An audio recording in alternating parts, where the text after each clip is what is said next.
isso tem grande possibilidade de aparecer nos próximos exames aí também. Fique esperto. Por que dano moral, reflexo e ricochete? Porque a ofensa foi dirigida contra o morto, mas refletiu em quem? Refletiu nos vivos, nos parentes que ficaram. Então veja, por que eles podem entrar com uma ação de pedir indenização por danos morais? Porque embora eles não tivessem sido objeto da ofensa, o alvo da ofensa, eles sofreram as consequências. Você lembra daquilo lá que nós falamos? Entre a ofensa aos direitos da personalidade, o que é o conceito de dano moral, e as consequências, a dor, tristeza e angústia.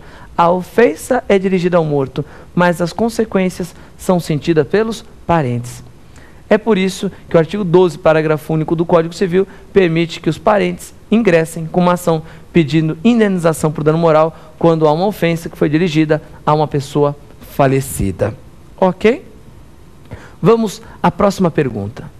Professor, pessoa jurídica tem direito da personalidade? Questão essa também interessantíssima. Hoje em dia, numa prova de concurso, se eu fosse você, eu colocaria lá que sim. Aliás, prova de OAB, qualquer estado do país e qualquer prova de concurso.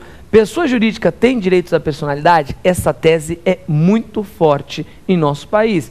Tão forte é que o próprio Superior Tribunal de Justiça reconhece esses direitos ao dispor que pessoa jurídica pode sofrer dano moral. Quando você pega lá a súmula 227 do STJ, é exatamente nesses termos. A pessoa jurídica pode sofrer dano moral. Por quê? Resposta, né, que está por trás da súmula. Porque também tem direitos da personalidade.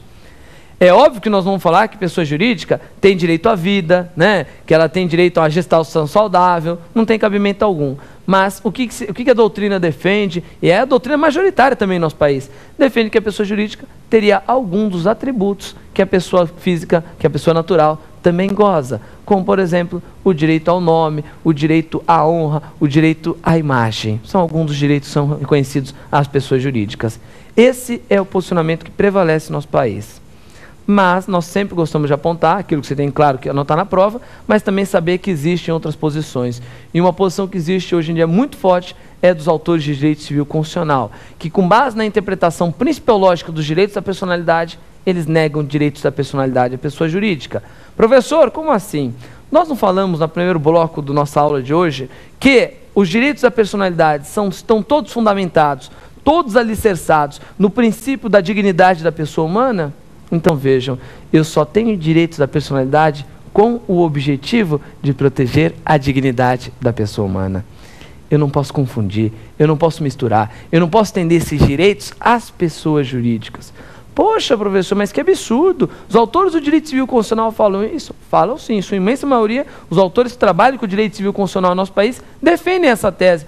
Poxa, professor, mas a pessoa jurídica então não pode sofrer uma lesão, um dano que não seja patrimonial? Aí é que está, né, o X da questão. A charada é a seguinte: os autores de direito civil constitucional falam o seguinte, que pessoas jurídicas não têm propriamente direitos da personalidade, mas eles têm direitos semelhantes aos direitos da personalidade, porque também são extrapatrimoniais. São os direitos institucionais. Então, quando uma pessoa jurídica está protegendo a sua imagem, não é em si um direito da personalidade, é um direito institucional. Assim como os direitos da personalidade são extrapatrimoniais. Quando a pessoa jurídica sofre, então, essa agressão, é a imagem dela, esse direito institucional dela, ela não sofreria um dano moral, sofreria um dano institucional. Mas isso não é para ser colocado em prova de concurso, principalmente em primeira fase. Eventualmente, se você não está prestando um exame de ordem, está prestando outro concurso, ou está numa fase oral, você pode eventualmente levantar essa tese, que é defendida, por exemplo, por autores como Gustavo Tepedino, Heloísa Helena Barbosa, Maria Celina Bodan de Moraes, Faquinha, Paulo, diversos autores do direito civil constitucional defendem essa tese na atualidade. Só que, cuidado, não é para ser gabaritado em primeira fase de OAB nem de concurso. Primeira fase, pessoa jurídica sim tem direitos à personalidade, pessoa jurídica sim pode sofrer dano moral, e se a prova for mais específica, pegar bem lá na ferida, você não vai ter que colocar em que aspecto ela sofre dano moral por ofensa à sua honra objetiva, hein? Muito cuidado, pessoa jurídica não é que nem pessoa natural que pode sofrer dano moral por ofensa à honra objetiva e subjetiva. Pessoa jurídica somente sofre dano moral por ofensa à honra objetiva. Ficou bem claro? Vamos à próxima questão. Professor, uma pessoa pode dispor de seus direitos da personalidade? Essa talvez seja a questão mais bagunçada, não é nem polêmica, é bagunçada a respeito dos direitos da personalidade. E por que você diz essa expressão, professor, bagunçada? Nós falamos que é uma questão que está em uma completa bagunça, porque os autores não estão falando a mesma língua. Quando você pega as posições a respeito do assunto, cada um começa a escrever de um jeito a respeito da possibilidade de disposição dos direitos da personalidade. O que eu diria para vocês, com certa tranquilidade, é o seguinte, que dispor sobre o direito em si, ninguém pode. Assim como o direito é irrenunciável, ninguém pode dispor. Porque dispor seria uma forma do quê? Transmitir o direito. Vamos imaginar? Eu, André, poderia vender para alguém o meu direito à honra?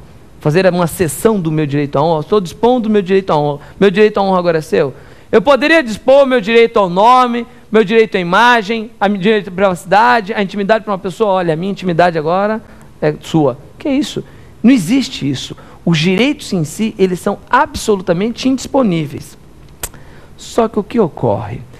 Os autores colocam que os direitos da personalidade, você já deve ter lido isso muitas vezes, eles têm uma disponibilidade relativa.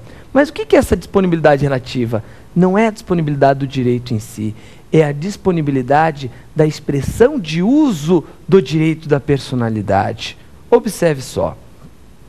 Quando um jogador de futebol, por exemplo, Ronaldinho, ele vai lá e faz um contrato com a Nike, ele está falando, Nike, o meu direito à imagem agora é seu? Resposta não.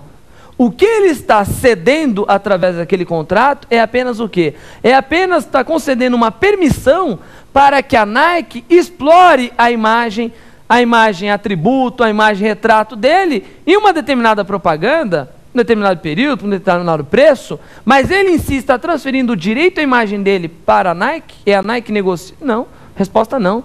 O direito à imagem continua sendo dele. Ele apenas concedeu uma autorização para que a expressão de uso do direito da personalidade fosse realizada. Então, observe.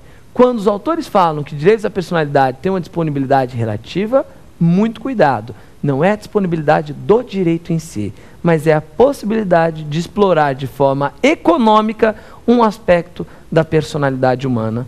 O seu nome, a sua imagem, a sua voz, o seu trabalho artístico, o que for. Vamos agora à nossa próxima questão. Professor, os direitos da personalidade são absolutos? Também é aspecto que você tem que tomar muito cuidado a respeito dos direitos da personalidade. Eles são direitos absolutos? Toda vez que lhe perguntarem, não precisa nem ser sobre direitos da personalidade. Se determinado direito é absoluto, meu amigo, você tem que tomar muito, mas muito cuidado com o que você vai assinalar. Você sabe por quê?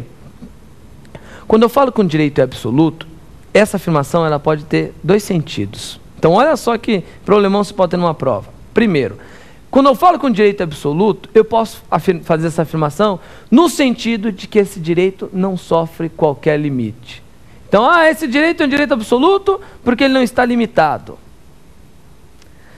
Num segundo sentido, eu afirmo que um determinado direito é absoluto porque ele impõe um dever de abstenção, um dever de observância desse direito a toda a coletividade. Eu falo que um direito é absoluto quando ele gera um dever de abstenção erga omnes. E aí? Em que sentido que eu posso afirmar que direitos da personalidade são direitos absolutos? Direitos da personalidade não têm limites? Resposta, claro que tem. Nesse aspecto, você não pode afirmar que eles são absolutos por inexistência de limites. Claro que tem limites. E um exemplo bem simples de limite ao direito da personalidade é um outro direito da personalidade. O exercício do meu direito da personalidade vai até onde começa o outro. O exercício, por exemplo, do direito à liberdade de imprensa, ele entra em conflito com o quê? Com o direito à privacidade e intimidade. Até onde vai o meu direito? Ok? Temos que tomar muito, mas muito cuidado a respeito da disposição, né? E desse exercício ilimitado dos direitos da personalidade. Eles são limitados sim, inclusive pelos atos emulativos, pelo abuso de direito. Por mais que seja um direito importantíssimo, nenhuma pessoa pode exercer direitos da personalidade contrariando, não é mesmo, os limites impostos pelos fins sociais e econômicos, pela boa-fé ou pelos bons costumes. Professor, no exercício de um direito da personalidade eu posso ter a caracterização, a confirmação de um ato abusivo de direito? Resposta sim. E que é um ato ilícito, gera inclusive o dever de reparar o dano. Ok? Agora vejam, você pode afirmar que os direitos da personalidade são direitos absolutos no sentido de impor um dever de abstenção.